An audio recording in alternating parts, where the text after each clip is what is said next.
Hello,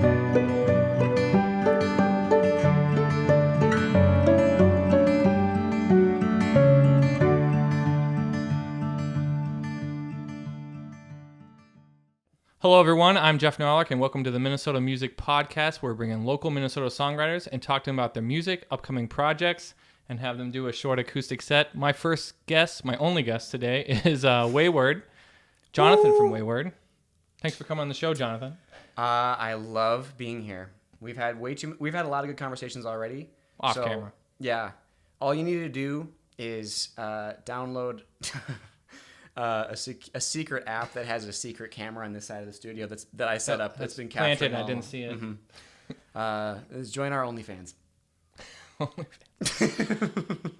So how long ago did you start writing music, Jonathan? So I started writing music. I feel like you're gonna cut that part out. I feel like so I started writing music when I was. Oh, sorry, I should probably stand up here. I started writing music. Actually, I'm gonna lean back a little bit. I was. Make yourself comfortable. Oh, I'm so comfortable. That's not a very good stand. That's my father-in-law's. It's super old. It. I'm sorry. I love it. I borrowed it from him and never reminded him I took it. And he doesn't watch these, so I think we are safe. How many things could we steal and put on this podcast and without people noticing? Oh, JK. Sorry. We don't want people to know. What's stolen in this very room? The security camera is also stolen. Yeah. But yeah, so I started writing music when I was around 13. It started off as like sibling rivalry. So my sister Hannah, who actually knows your wife, my sister Hannah. We think. We're not 100% sure which sister it is. So I do remember that. So I remember one. So I already told Jeff this story, but for you watching this is for you. So his wife, Paige, was really good friends with my sister, Hannah. And Hannah was like 2 siblings older than me. Like I have to say that because I'm in a huge family. 2 siblings older than me. And she like couldn't finish her schoolwork for one school year or something like that. So she wanted me to send like notes to Paige. And she'd be like, hey, can you give this to Paige? And I'd be like, okay, fine, Hannah. And I would go give it to Paige. Paige was like a couple years older than me, so it was like a big deal for me to like go into the cool kids side of the gym. So that's how we became best friends. I can't remember if I turned the record button on, so I'm gonna go check that real quick. We could be doing all this for nothing. Well, this is great, honestly. This is audio only. It's on the OnlyFans. No, we're going. Okay. I should stop referencing OnlyFans. Although I've always wanted to start an OnlyFans for like something really, really dumb. Yeah. Because people like think of it, it's like super like supposed to be like sexual or something. It's like, what if you did it for something really like... It doesn't have to be. Yeah, what if Make it what you want. Yeah. What if we started selling stolen microphone stands on an OnlyFans? Or...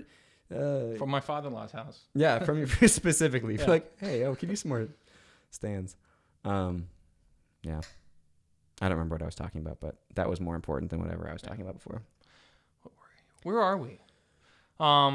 What do you play? You play guitar. You play keyboard. I've seen that. Yes. Also, I just remembered I totally did not answer your other question. I just remembered. I don't remember what it was. I think you asked when I started writing songs. Oh, no, you said 13. Yes. Yeah, 13. And I've mentioned Hannah, and so I was like, okay, why did I mention Hannah? So Hannah also started writing songs. Right around that, maybe it was a little bit earlier, and she was learning guitar around the same time, so like I didn't want to be outdone by her, and so she wrote a song for the first time, and I was like, okay, well, I can do that, you know. And so I wrote a song, and it was like a really cheesy worship song that I don't think I really meant at all. And so from that point on, I've tried to never mean anything I write. Did you record that song? I didn't. Are you going to release it? I did on my OnlyFans. Yeah. For worship songs. Yeah. Oh, I love that. Yeah. What was the question? Oh, yeah. You play... Oh, yeah. What do I play? No, how long ago did you start writing music? So you're 13, you started... Yeah. I started writing when I was 13, and then it gradually became more and more meaningful to me, so that, I think it became like In varying ways, I think it became more like therapeutic and expressive, and everything that I write now like means something to me. Like I don't think I've written a song in a while that I haven't like cried while writing. So that's good. Kind of I guess it is good. Very authentic. Yeah, it is good, I suppose. Yeah. Yeah, so I play different instruments, and now I think so if you're playing piano or if you're playing guitar, I think whatever you're most familiar with, I think is easiest to just like write really, really emotively. Like you don't feel quite as encumbered by like, how do you play this chord again? Yeah. And you're distracted so much by that. Mm-hmm. You have a million instruments around, so you can't see them I don't all. play any of them, so. For real? No, I play guitar. Oh, yeah, that's actually hilarious. Wait, who plays the other instruments here? No, I actually play them all. Oh, okay. Okay. Maybe not that one. There's a mandolin over here. Okay. I kind of play the banjo, but I don't actually legit play the banjo. Is that one? Okay, so they're both real banjos. They're not like guitar banjos. They're not just props. They're real. Real props. Real props. And there's a bass and electric over there. This is a real decked out room. You can't see it all, but it is. Mm-hmm. Just believe us. Mm-hmm. What music do you listen to? Oh, good question, man. Yours. Wow. I actually only listen to yours now. Once I heard the first song, I'm like, I refuse to listen to anything else. So if you're watching this, you should go check it out. There's a song by Northridge. I'm not going to tell you which one it is. One song by Northridge? Yes, actually, My Way Home. Oh, dang it. That would have been great if I would have got you on that one. That would have been really funny. Like, I love it. No, but I actually do really like your music. Thanks. I feel like I actually do listen primarily to either like people who are like super influential to me, like their writing really like, speaks to me, or it's like, indie artists that I just don't, like I feel like I'm either friends with them or I'm like, oh, interesting, like just kind of catching up, like, oh, so that's kind of the style they're doing, and they're doing a new direction or whatever. So I feel like it's one of those two things. So I guess people that I listen to kind of in the more influencing category, I love. It's hard to rank them. I don't. I'm gonna say in no particular order, just because I can't rank. No, you have to rank them. Have to. All right. That is more fun. This is today. It could change from day to day, but this is my today. Today, I would say. I would say, John Foreman, Taylor Swift. John Foreman or Switchfoot? John Foreman in general. So, all of his stuff. So yeah, it's a cheat. I can basically say John Foreman, which means like 3 different bands. But I don't actually. There is another one. What is it? It's like I can't remember what it's called, but it's with a guy from Nickel Creek, right? Oh. Is that what you're referencing with Fiction 3 different? Family? That sounds right. Fiction Family. Who's Fiction Family again? I'm totally blanking on the name. Isn't that John Foreman's? I think so. And I think it's the guy from Nickel Creek too. Huh. This could be made up. I don't know. Actually, I've never listened to it. I think someone said that to me once, so this might be super dumb, and people watch this and they're like, "What is this guy talking about?" Sorry, John Foreman. It might be. And guy from Nickel Creek. You actually might. They might be wrong. Yeah, they might be wrong about what band they were in. You might be right about that. If that's not an actual band, Fiction Family, that's a sweet name. So that was the project I didn't listen to. Yeah. So I listened to John Foreman and Switchfoot. Well, what's the other one? Well, I think it's Fiction Family is his other project. We didn't actually listen to it. But I didn't really listen to that one. So that one I wouldn't say it was a huge influence. But yeah, so I'd say John Foreman in terms of songwriters. I'm gonna list 5 just because 5 is a good number, right? So we got John Foreman. I'm gonna say Taylor Swift next. I could gush about how much I love Taylor Swift, but all of her stuff, or are you strictly like the old stuff? I like at least something from every album. Mm-hmm. Everyone else who loves Taylor Swift along with me, I think you can sympathize with this. I think there are different phases of Taylor Swift's music that I personally think that her newest albums are the most. They're probably my favorite, and they're probably the ones I've had the least like listening time to, even though I've listened to them 3-4 times each. but yeah, they're new to me. So, but I think those are like so well produced and so well, like her voice is just so good. So like she can sell almost any song, but then when you top it off with like a song that's like, oh wow, that like feels really, really real. And she's talking about like, for some reason, every single time I listen to the song "Mean," have you heard that song? Me or Mean? Mean. Yeah, I don't think so. It's so good. We should just pause the podcast and just do a reaction video of you listening to the song "Mean." That'll be in the deleted scenes. Okay. The OnlyFans. The OnlyFans. Yeah. I just went blank. I was like, thinking about where do I even go? So I was thinking of like making jokes about OnlyFans, and I was like, I wonder if like someone's gonna think that like we're like trying to like turn this podcast into something really like terrible. I hope not. You know, if so, the answer is yes. You caught us. Jeff and I had a meeting before this podcast, and we decided to just not do anything family friendly ever again. Anyways, so I feel like you're talking to tired Jonathan right now. So I'm a little bit scatterbrained. So I'm sorry. Thanks for your patience, but yeah, it's I would say 8:00. Taylor it's Swift. Past 8. It's probably 9 now. Yeah, it's almost 9. When's your bedtime? 9. 9. Okay. Yeah, I got a 3-year-old, and he wakes me up early every day. How early? Today was 6 o'clock probably. Okay. And I gotta wake up early for work too. So. Yeah. But tomorrow will be 6 o'clock. And it's Saturday, so. And it's a Saturday, so you like didn't have to get up, but no. I suppose you should try not loving your kids. And just sending them downstairs to watch TV. I guess whatever. Actually, I mean, do that. Okay. But I do love them. But just try not doing it, because it would save a lot of time and energy to not care about them. I'll give it a So try. I'll let consider you know that, maybe. what happens. Yeah, you'll have to send me a message.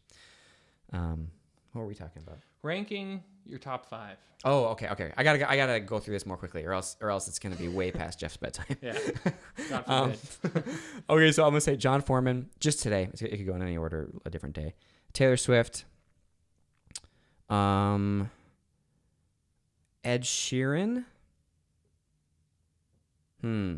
He ranges from like number 1 to number 10 to me, depending on what mood I'm in, because he has a very different like set of things he talks about. And anyways, I forgot you have to go to bed. All right, we got really go fast. You got 2 more. 2 more. We can make it your top 3. Top 3. Oh, that's even harder. Well, you just did your top 3. Yeah, but now I'm like, oh wait, but I don't know. What about the other? Yeah. What about 4 and 5? Who did you not include?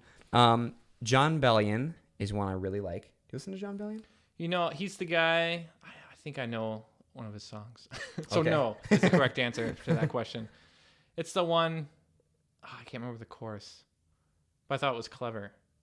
Everything. It's like, whatever it is, I'm sorry or something. It's like. Oh. Oh. Tell me what you hate about me. I definitely listen to that song. Whatever it is. Yeah. At some point. Yeah. That's a good one. That's a newer one too.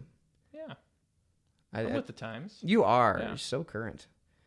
Yeah. So that was 4. That was One 4. more left. You know, I am going to go this. I wouldn't normally mention this in my top 5, but just lately I've been listening to a lot of Coldplay, and I really like Coldplay. New or old?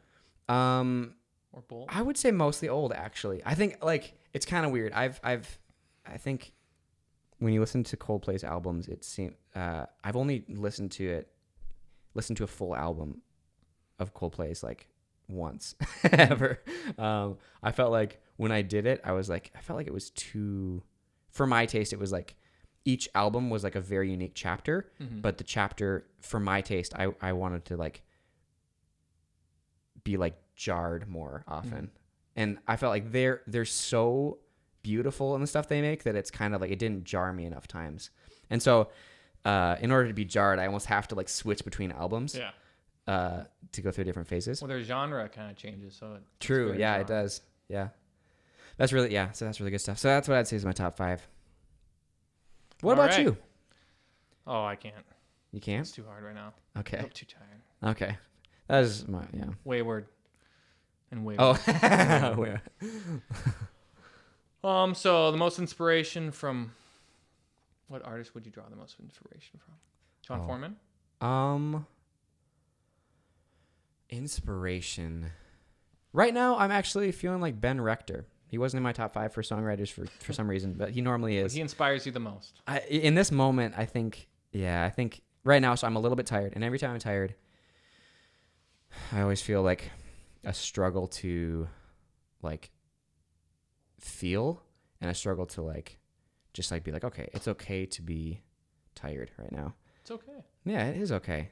And that's like really encouraging and like calming. Only like, so far, only like 50 people are going to watch this so far.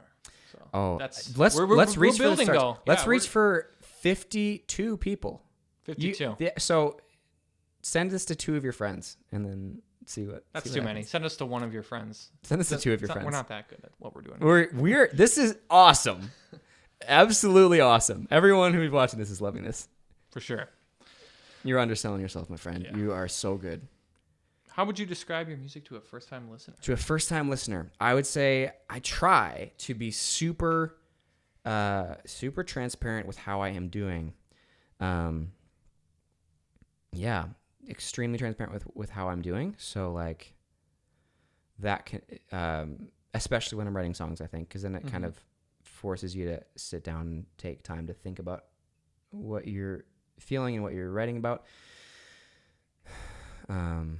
And just kind of breathe the song and to like be like, oh, okay, so that's how I'm feeling today. Just writing from anything from like,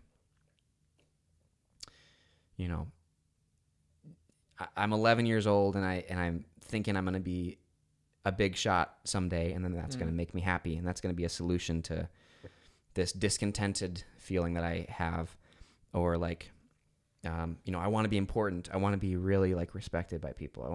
I want connection. I want intimacy. And if I become famous enough, that's going to work, right? For sure. Yeah. That's how it works. And so just kind of like mulling on that and kind of almost sarcastically going through like, what goes into that, ranging from that to like, just like super personal songs about, arguing with my wife or, like, and how hard that was, especially when we first got married. It was just super, super difficult, because it felt like, conflict growing up was not good. There was kind of a precedence that, when there was conflict, it sort of meant the end of a relationship. So, that times, 18, 19 years of living at home. And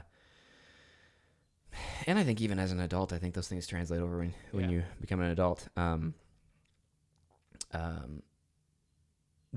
like that really, it felt like that was going to be real for every relationship I was ever in. So anytime, like, even to this day, I feel that, man. Every time there's like a,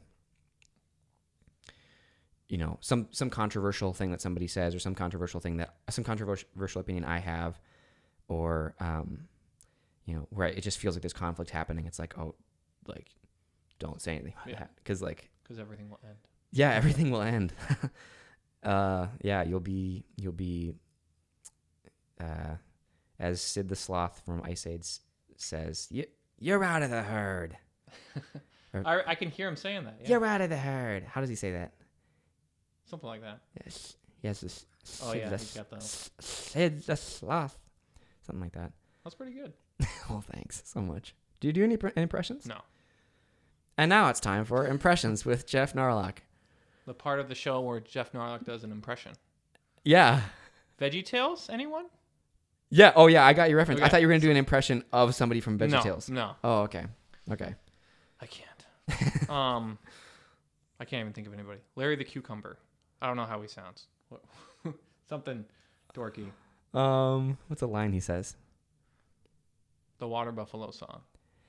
That's Everybody's got a That's all I water can think of. buffalo. Yours is pink, but mine is blue. Something like that. Yeah, it's something like that. I don't know if that rhymes, so I think like I didn't do the right lyrics, but yeah. Do you ever write a song and then decide this is too personal, I can't share this to the world? Or do you always just bare your soul to everybody?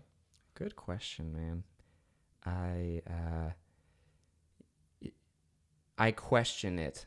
There are some songs that are going to be put out over the next, while,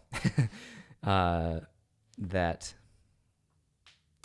really push the envelope. Like, it felt like, oh man, I don't know if I can talk about this. Mm-hmm. Like ranging from really difficult, conflict with some close friends, or, or like, some other topics that I just some really, really personal topics that I want to be really transparent about. And I think I'm going to save it for the song because it's, some of them are just so like, so specifically like how I want to express it. And they aren't out yet, so I can't talk about it fully, but, just like very, very personal things. Are those on the German EP that you just released? Any of them? Wait, the one where you're singing. What's it called? Juan? No, that's so funny. I have it here. Juan. Yeah, it was Juan. I had it right. So tell us about that. What inspired you to do that?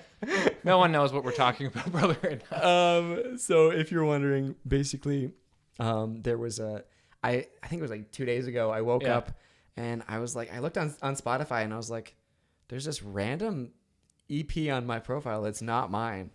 And so I went and clicked on it. I was like, what is this? And the album art's like a scary looking monkey. It's like something like that. Yeah. It's like it was spooky. I was really confused because I was like listening to your German music obviously before we do this, and I saw it and I was like, what? Did he release something and I just didn't know about it? And he didn't post on social media, and then I clicked on it, I was like, nope, this is something else. Yeah. No, so it was like a whole EP in German, and I was, but it was plot twist. It actually was me. Yes, Oh. I learned German, just for that EP, and it's about some very, very intimate stuff to me. But you'll never know what it is. But I'll never know what it was about because I don't know what I was saying. You think it was? I think it was really, really deep stuff. Yeah. Is there any way to fix that, or have you already fixed it? I think it's. I've had one other error where somebody else's music almost made it to my Spotify, but somehow I was like notified of it beforehand, and so I was like, oh, I should probably reach out to Spotify, and they fixed that other one before it went live. But this one, I don't know. I never got a notification or anything. It was like, it said it was released in like February of 2020. So like, I don't know. I'm sure it was some other person named Wayward. Maybe they switched distributors or something, and I don't know. I'm sure it was something got lost in the mail. Yeah. Well. Yeah. But hopefully you'll be able to figure it out probably with Spotify, you think? Oh yeah, sorry. Yeah, so I sent in a little like form thing. It said it would take like anywhere from like 10 to 14 days. So at first I was really stressed out. I was like, dang, like, cause I'm like, I mean, just like being really transparent, I like get nervous about stuff like that because I'm like, well, like I put a lot of work into my music, and so like that'd be really stressful. I think it definitely was. Because I was thinking like, what if like somebody listens to this and they're like, oh wow, that's really weird. I don't like. Yeah, they listen to one of your songs and they try another one. And they're like, what? Yeah. And it's kind of a outrageous worry if I really think about it, because it's like people who really like my music probably can tell the difference.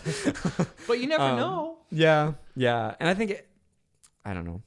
When you've accumulated a massive following like I have, and you have just dozens of people who listen to your music, it's hard to, for somebody else to take that massive platform away from you. It's really tough. So when I felt like somebody had hijacked my platform I built built to the sky high, I felt very betrayed by my closest friend in Germany. Yes, by my closest friend in Germany.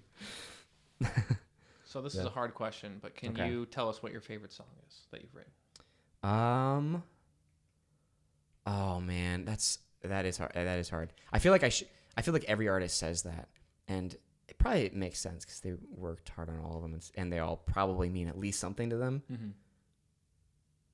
I want to ask you yours too. So, do you have yours in mind? Yeah, mine's Tried and True. Tried and True. Yeah. That one, right? That's why we made that thing. There's a poster over there that you can't see. It's really cool. Did Paige make it for you? You said that, right? Yeah, it's some company in the UK. I don't know. Oh, yeah. Ordered it for me. But she ordered it for you. Okay. Yeah, she didn't make it by hand. Yeah, that'd been really cool though. Yeah, it's cool. It's like the sound, like I don't know what you call it, but like, you know how like there's like a visual like print of the audio. I don't know what it's called, but it's like the sound wave. Yeah, it's like I don't know if it's. I feel like a wave. Oh, maybe it is a sound wave, but it's just like not symmetrical. It's stereo. Maybe it's just like mono or something. I don't know. But then it's like it looks like the silhouette of like a sun, going like almost like a. It's like half the sound wave. I see what you're saying because if it was an actual sound. Yeah, that's what I'm talking about. Yeah, it's half. And then in the middle, there's like these. It's like a spiral of all the lyrics of the song. And it's like really, it's real cute. I like it a lot. Oh wait, sorry. So my favorite song I've written.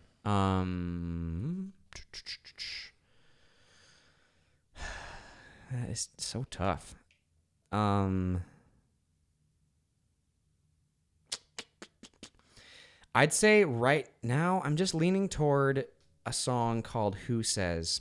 So we've never heard that one before, right? Or probably not, unless a handful of people at shows have heard it. Mm-hmm. But yeah, most people have not. It's I'm actually gonna play it later. Oh, sweet! So I will hear it. We will all hear it. Oh yeah, I hope you love it. Stick till the end. Yeah, it's gonna be zappity. Is that a Michael Scott quote? It's gonna be zappity. Sounds like something he'd say. Yeah. I feel like it is. But yeah, so that song I'd probably say just right now. It's about conflict and with my wife and kind of that struggle to like, especially our first year of marriage. It felt like, why are we arguing? Like people like, why are we arguing so much? Especially it was like, because it felt like arguing was the opposite of loving each other is what it felt like, even though that's not really true. Yeah. So it felt like that though. And so that song was kind of, the more or less punchline to myself at the song is who says you don't fight when you find the one you love. Mm-hmm. And yeah, so I'd probably say that song right now. Yeah, they always say that it's a problem if you're not fighting, or if you stop fighting but you're still angry at each other. Yeah, because then you didn't resolve it. Yeah, I don't know. I also like your qualification, as if it's like it's a problem as if you're not fighting, so you just like continually try to like annoy the other person. Like, they say it's a problem if you're not fighting, so you suck. I hate you. Now are we fighting? Healthy marriage. I don't know what I'm doing. Favorite part about being an artist? Performing, recording, or the variety of the two? I'd say probably depends on the day.